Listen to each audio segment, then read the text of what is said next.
You ever notice how easy it is to start venting when life hits hard? You call a friend, text someone, maybe even post something online because pain needs an audience, right? But here's the truth. Not everyone deserves front row seats to your struggles. Some people don't listen to help, they listen to collect information. And the more you share, the more power you hand over. Today, we're talking about why keeping your problems to yourself isn't cold. It's wise, because peace doesn't come from talking to everyone. It comes from talking to the right one. Most people think talking about their problems will make them feel lighter, but often it does the opposite. It spreads your emotional weight around to people who were never meant to carry it. You might expect comfort, understanding, or advice, but what you usually get is judgment, gossip, or indifference. The truth is, not everyone listens to help. Some listen to collect information. Some will smile and nod while mentally rehearsing how they'll retell your story later. When you start to see this clearly, you realize that protecting your peace means protecting your privacy. People love stories, especially ones that make them feel connected or superior. When you share your pain freely, you become a character in someone else's narrative. They'll twist it, exaggerate it, or use it as a lesson for someone else. And the worst part? They'll never feel the sting of what you went through, but they'll carry your story like it belongs to them. That's why silence is powerful. It denies people the ability to rewrite your truth.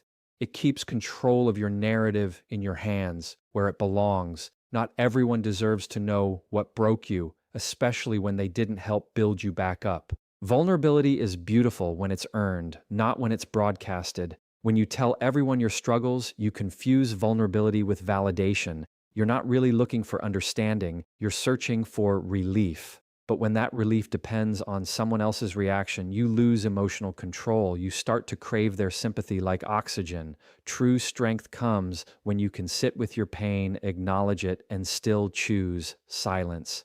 Because silence doesn't mean you don't feel. It means you've learned to filter who gets access to your emotions. That's emotional intelligence in action. The moment you start oversharing, you hand people a map of your weaknesses. And not everyone who smiles at you is a friend. Some people remember details just to use them against you later. They'll turn your venting into ammunition, and by the time you realize it, your private pain has become public knowledge. The less you explain, the more peace you keep. The ones who truly care don't need all the details. They'll feel your energy, see your struggle, and stand with you quietly. You don't have to say everything to be understood by the right people. It's not about being cold or secretive. It's about being wise. You have to understand that some people are emotionally unqualified to handle your truth. They can't hold it, they can't guide it, and they can't respect it. Sharing with them doesn't heal you, it drains you. So before you open up, pause. Ask yourself, what do I really need right now? Connection or clarity? Because sometimes what you need isn't someone to listen, but silence to think. That moment of pause will save you from the regret of telling the wrong person too much. Words are tools. Jefferson Fisher always emphasizes that, and tools can build or destroy depending on how you use them. When you speak out of frustration, you hand your power over to the moment. But when you choose silence, you gain control of your emotional space. You start to realize not every thought deserves a voice, and not every problem deserves an audience. Some things need to be processed, not pronounced. When you guard your words, you guard your power. Because the more you speak, the more people know. The less you share, the more peace you grow. When something hurts you, your first instinct is to talk. You want to release it, make sense of it, feel heard. But sometimes talking too soon weakens your emotional strength. It's like opening a wound before it even starts to heal. You think you're finding relief, but what you're really doing is scattering your energy. The more you talk, the less power your words carry. The strongest people are not those who never feel pain. They're the ones who know when to hold their tongue long enough to understand what their pain is trying to teach them. Silence gives your emotions room to breathe. It allows your mind to process before your mouth reacts. When you rush to speak, you often speak from the surface: anger, confusion, hurt, not from the truth buried underneath. And once those words are out, you can't take them back. You can't undo what you said in a moment of heat or sadness. That's why emotional discipline starts with restraint. It's not about bottling things up. It's about mastering the timing of your expression. You can't think clearly in chaos, and silence is how you create calm in the middle of it. When you talk before you've thought, you lose your emotional leverage. You give people insight into your confusion, not your clarity. You expose feelings that haven't matured into wisdom yet. Then, when you calm down later, you realize you've said too much, too soon, to the wrong people. Holding your words doesn't make you fake, it makes you wise. It's the difference between reacting and responding. Jefferson Fisher teaches that composure isn't about staying quiet forever. It's about staying quiet long enough to choose your best response instead of your first reaction. There's a quiet kind of power that comes from self-control. When you learn to sit in silence after being misunderstood, hurt, or provoked, you take back ownership of your emotions. You start to see that your peace doesn't depend on other people's understanding. It depends on your restraint. The person who can stay calm under pressure is always in control, no matter how loud the world gets. Silence is not weakness, it's strategy. It's how you hold on to your dignity when everything inside you wants to explode. That's the kind of maturity that can't be faked. When you keep talking, you feed your pain. You replay it, exaggerate it, and relive it.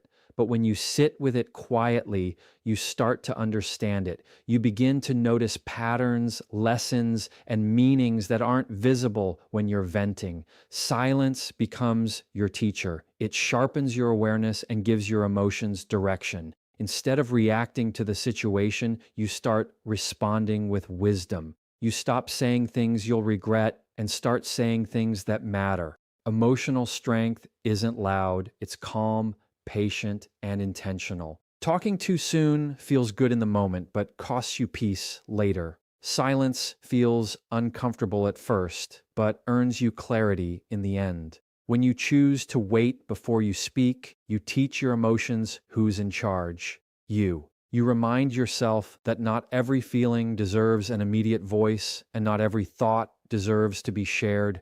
Composure isn't natural, it's practiced. It's built in those quiet moments when you choose patience over impulse. And when you master that, your words start to carry weight. Because silence doesn't just protect your peace, it multiplies your power. Every time you open your mouth, you invest energy. And just like money, that energy deserves to be spent wisely. Not every person you meet can handle the emotional cost of what you share. Some people are safe, others are simply curious. Before you speak, you have to ask yourself, what kind of listener are they? Will they help you grow, or will they drain you dry? When you talk to everyone about your problems, you're pouring emotional fuel into places that can't light your way forward. Not every ear is capable of holding the weight of your truth. Energy is contagious. The person you share your struggles with can either calm your storm or stir it up even more. Some people listen just to compare your pain to theirs. Others listen to remind you of your mistakes instead of helping you move past them. That's why being selective isn't selfish, it's smart. You're not obligated to tell your story to every sympathetic face. Some people offer comfort only to stay connected to your chaos. When you start recognizing this, you'll realize that silence isn't loneliness, it's self-respect. Protecting your energy means protecting your peace. You can tell who deserves your words by how they respond to your silence. Real friends don't need you to explain everything. They feel when you're not okay, and they don't rush you to talk. But the ones who constantly pry or gossip are showing you exactly why they don't deserve access to your private thoughts. Jefferson Fisher often says, "You teach people how to treat you by what you allow." When you share your pain with the wrong people, you give them permission to mishandle it. Choose your listeners the way you choose your battles, wisely and rarely. Sometimes the people you think will understand are the ones who disappoint you the most. You pour your heart out, and they give you judgment instead of empathy. They minimize what you feel, offer shallow advice, or turn your vulnerability into a punchline. That moment teaches you something powerful. Not everyone's attention is healing. That's why discernment is key. Your words carry emotional weight, and giving them away too freely dilutes their value. The less you explain yourself, the more you'll find who's truly listening with care, not curiosity. Real listeners make your silence feel safe, not awkward. Energy leaks happen when you talk to people who can't meet you emotionally. You walk away from the conversation more tired, more confused, and more disappointed than before. That's because your energy went somewhere it couldn't grow. But when you share with the right person, a wise friend, a mentor, someone grounded, you feel lighter, clearer, stronger. The difference isn't in what you said, it's in who you said it to. Protecting your energy isn't about being distant, it's about staying aligned with peace. Your emotions are sacred, and not everyone deserves to sit at that table. The truth is, most of your peace will come from the conversations you never start. The more you practice silence, the more you realize that not every thought needs to be verbalized and not every problem needs to be shared. Sometimes your best comfort is found in solitude, reflection, and prayer, not people. When you stop chasing validation from others, you start finding clarity within yourself. That's real emotional maturity, because when you guard your energy, you stop living for reactions and start living from strength. And that's when silence becomes your greatest form of wisdom. There is a quiet kind of strength that comes from handling your storms in private. When you stop running to everyone with your problems, you begin to build emotional muscle. Privacy becomes the space where you grow without interference. You stop explaining, defending, or seeking validation. You stop trying to prove that you're okay, and you start actually becoming okay. Silence gives your soul the room it needs to heal without the noise of other people's opinions.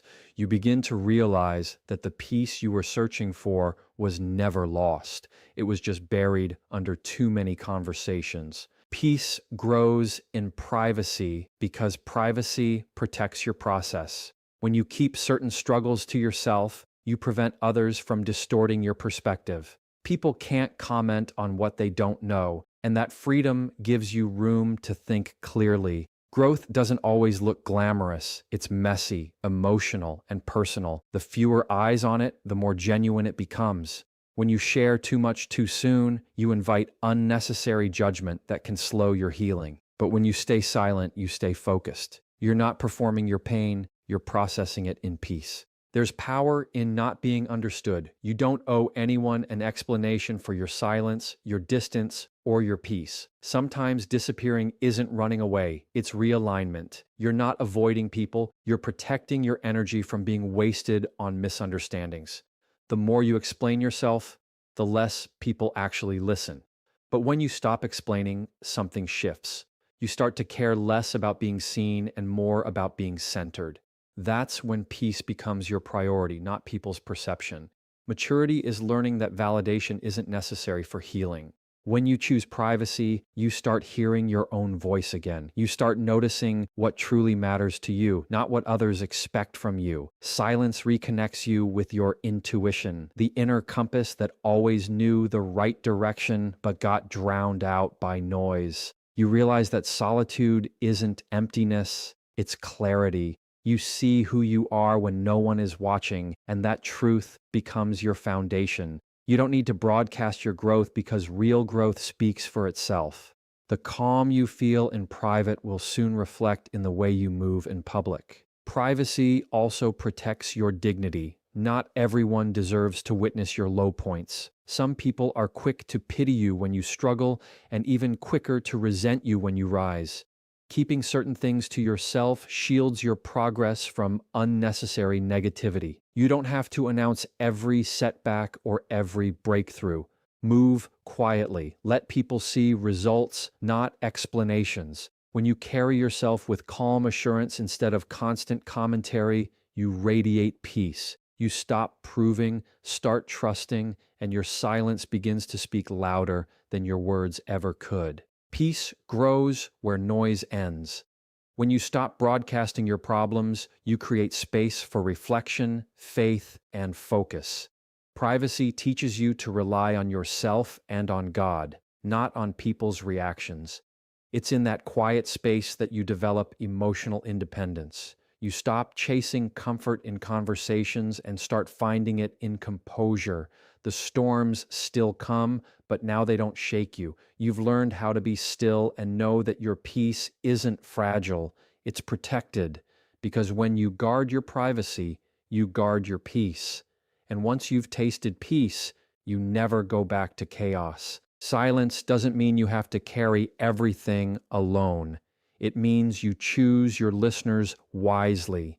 You still need to express what's inside, but you must decide where and to whom that expression belongs.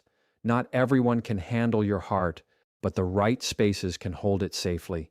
That's why you talk to God, a therapist, or your journal, not to the crowd, because your problems don't need an audience. They need understanding.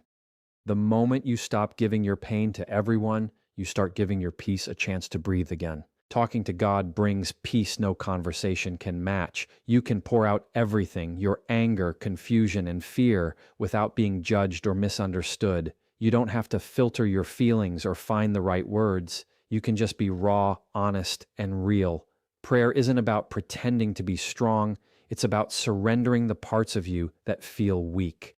It's about saying, I don't have control, but I trust you do. That kind of release cleanses the heart. It turns frustration into faith and silence into strength. Some of the deepest healing happens in the moments when only God is listening. Therapy is another sacred space where your emotions are not only heard, but understood. A therapist doesn't listen to gossip or react emotionally. They help you organize your thoughts. They teach you how to identify patterns, process emotions, and regain balance. You're not weak for needing therapy. You're wise for seeking clarity. Speaking to a professional isn't about complaining, it's about confronting. You stop repeating the same emotional cycles because you finally understand them. That's what maturity looks like, choosing